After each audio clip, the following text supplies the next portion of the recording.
omul ăsta de aici mi-a salvat degetele de la mână, în primul rând, ca terapeut manual, mi-a salvat spatele, mi-a salvat cervicala, pentru că făceam extraordinar de multe terapii manuale. Și l-am văzut pe Marius pe internet, cum face el PDTR la Empatio, și am spus, mă, ce chestia asta?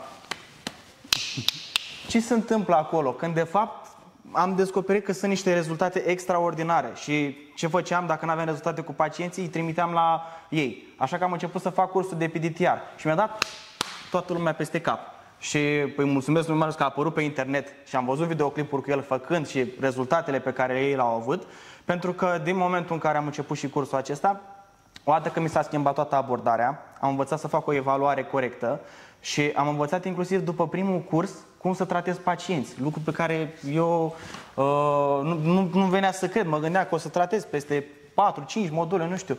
Dar în schimb am obținut rezultate extraordinare și vreau să le recomand tuturor. Pentru că oamenii ăștia, Marius, Orest și domnul profesor Palomar, gândiți-vă că suntem de singurele țări pe care România e printre singurele țări și reușesc să-l aducă pe domnul doctor Jose Palomar la curs în alte țări, învață de pe la alți traineri. Noi învățăm de la omul ce a inventat această tehnică și asta datorită lui Marius și a echipei de specialiști și de profesori ce-l ajută pe domnul doctor în predarea acestui curs. Deci, ce pot să spun? Decât dacă vreți să nu vă mai rupeți mâinile, dacă aveți să vă creșteți prețurile la terapie și dacă vreți să aveți rezultate mai bune cu minim de efort, eu vă recomand din suflet cursul ăsta de PDTR.